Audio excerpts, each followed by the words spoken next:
Hello mga kalingap, magandang araw po sa lahat. Sa amandako ng mundo kayo naroroon. Sa katulad ko pong OFW. Ayan, mag-iingat po tayong lahat. At syempre, bago ang lahat, mega love shout out kila Kuya Bal Santos Matubang, Ate Edna Vlogs, at Kalingap Rob. So, bibigyan ko lang po ng advice itong si Mr. Mukbang Boy. Ayan, ang tawag ko po sa kanya ay Mukbang Boy. Mukbang Boy, si Kapambihira. Ayan, ngayon Kapambihira na. Sa pagkakaalam ko, tawagan ng Beyonce yan. Pambihira na rin siya. Ayan. Humusga. Ayan, lagi niyo yung binabanggit. Ano pang humusga? Ano po ang humusga? Bakit hindi tayo ang humusga? Ikaw naman yung laging live ng live dyan, dakdakan ng dakdak, no? Yung mga viewers pa ang dinadamay mo kung ano ba ang masasabi nila kay Kuya Bal Santos Matubang, kay Kalingap Rob. Ikaw na ang humusga dahil ikaw naman yung nakikipaglaban dyan. Huwag mo nang idamay yung mga viewers mo na wala namang alam. Mr. Mukbang Boy. Kung ako sa'yo, ayan, ulitin mo ulit yung mo na yun, yung content na yun. Baka siguro ay dumami pa ulit yung viewers mo. Kasi alam ko, parang hindi ka maka-move on. At mali yung sinabi mo sa live mo na sila Kalingap Rob ang nauna na itapik ka.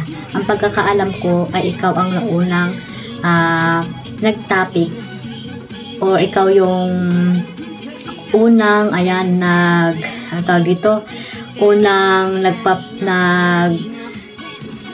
nag-ingay, unang nag-ingay sa social media para ikaw ay mapansin kasi nga mahina na ang channel mo. Ayan, yan ang sabihin mo, yan ang totoong yan ang katotohanan. Ayan, yan yung katotohanan ni Mr. Mukbang Boy.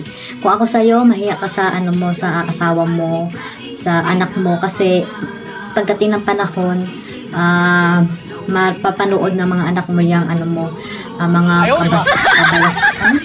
mga walang kabuluhang mga pinagsasabi mo dyan. Puro pambabalahura kila Kuya Bal Santos at Kalingap Rob. Nakakahiya yan, Mr. Mukbang Boy. Ayan. Pag yan ay tawag dito, napanood ng anak mo sa in the future. Ayan. Sana tigilan mo na yan at hindi naman kayo magkakalayo. Ayan.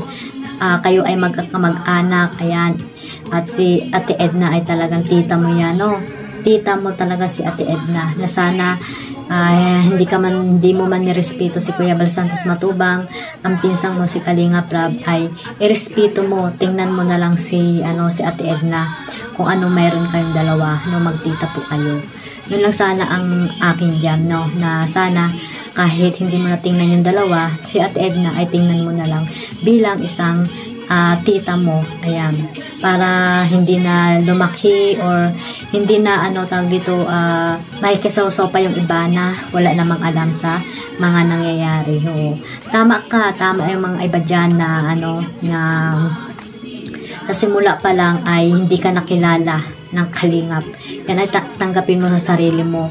Hindi ka nakilala ng Kalingap kung wala ka sa kay Kalingap Rob, kung hindi ka dyan pinasok ni Kuya Bal kay Kalingap Rob.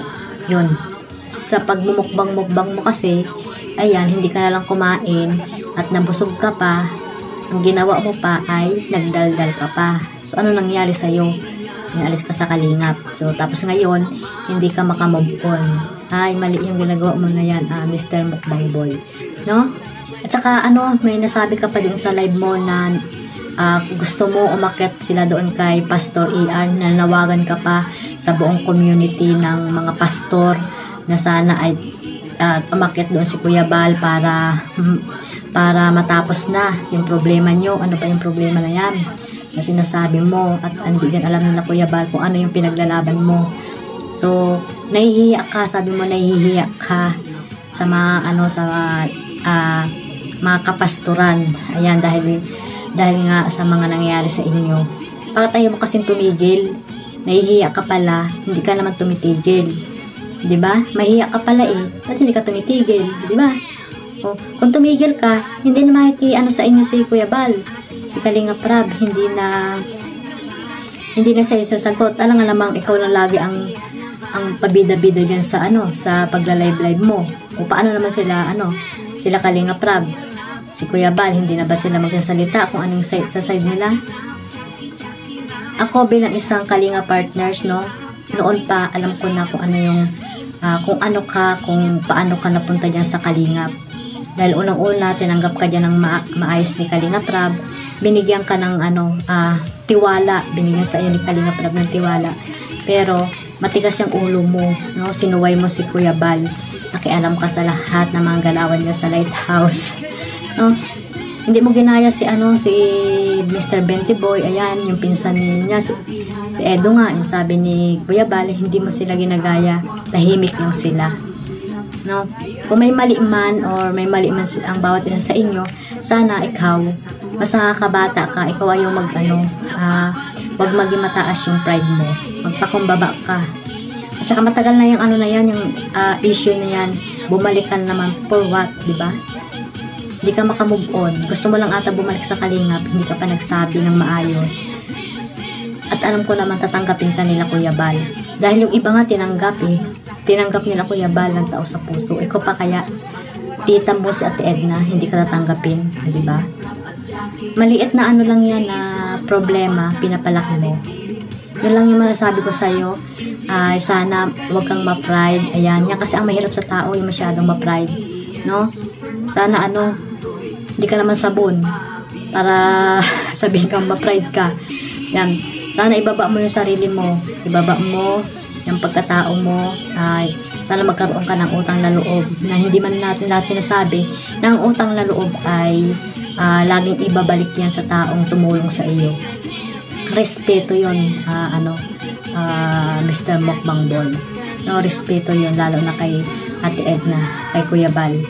No, dahil nakakatanda sa iyo yan. At lalong-lalo na si Ate Edna ay tita mo. Yun. Yan lang yung masasabi ko sa iyo na sana ay tigilan mo na rin yung pagla-live mo para matigil na. Kasi sa bandang huli, kayo din yung magiging sikat dyan at yung iba na walang alam ay makikisaw-saw lang din sa nangyayari. No, diba? Kaya yan lang yung maipapayo ko sa iyo, no, Mr. Brother Jose, ayan, ang pugi ng Kalingap dati. Yan, ang gawin mo na lang, no, ibalik mo yung content mo na mukbang ka. Baka sakali mag-suporta pa ang mga Kalingap sa iyo. Tahimik ka lang para bumalik yung tiwala sa iyo ng ibang mga Kalingap supporters. Gawin mo yung content mo na yon, sigurado sisikat ka ulit. Huwag yung mga ganyan, no, sikat ka lang dahil ma-issue. Nandyan yung mga marites, ayan, nandyan lahat sila sa iyo, nakikisimpatya yan, yung iba nakikisaw-saw, no.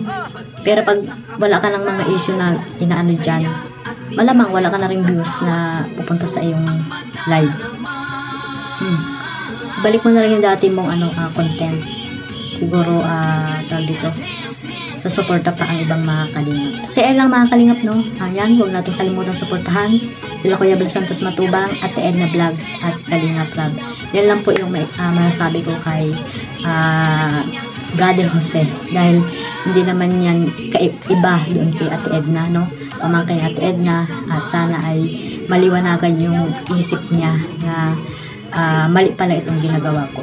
Kahit na alam mo tama yung ginagawa mo, isipin mo na mali pa rin dahil sila Ate Edna ay ang tita mo. Yun lang, at mapanood mo man to, kung hindi mo mapanood, nasa iyo na yan. Alam ko may isip ka na, kaya hindi ka na dapat pinapayuhan, no? Hindi ka na dapat pinapayuhan. Alam mo na ang dapat mong gawin. So ayan lang guys, maraming salamat. God bless us all. Bye bye.